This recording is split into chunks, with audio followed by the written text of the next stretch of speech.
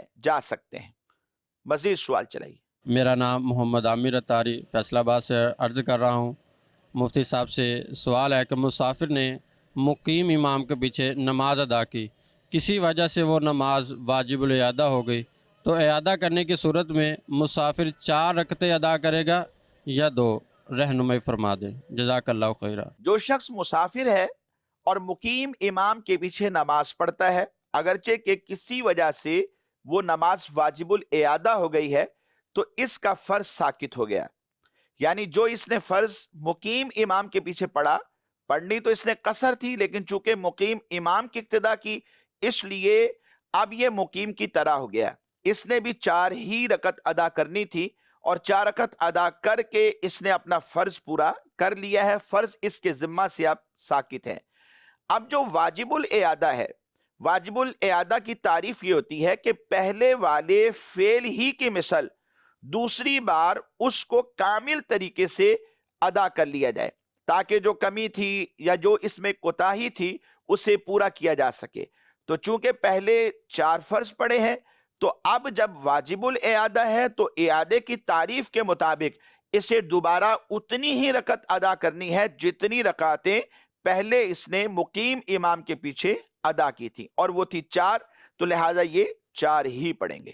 مدنی channel کے ناظرین، ہمارے آج کے سلسلے کا وقت اختتام کو پہنچا، ہم آپ سے اجازت چاہتے ہیں اور دعا بھی کرتے ہیں اللہ تبارک و تعالی ہم سب کی حاضری کو اپنی بارگاہ میں قبول فرمائے، آمین بجاہ النبی الامین صلی اللہ تعالی علیہ وآلہ واصحابہ وبارک وسلم۔ ہر عبادت سے برتر عبادت نماز، ساری دولت سے بڑھ کر ہے دولت نماز، ہر عبادت سے برتر عبادت نماز۔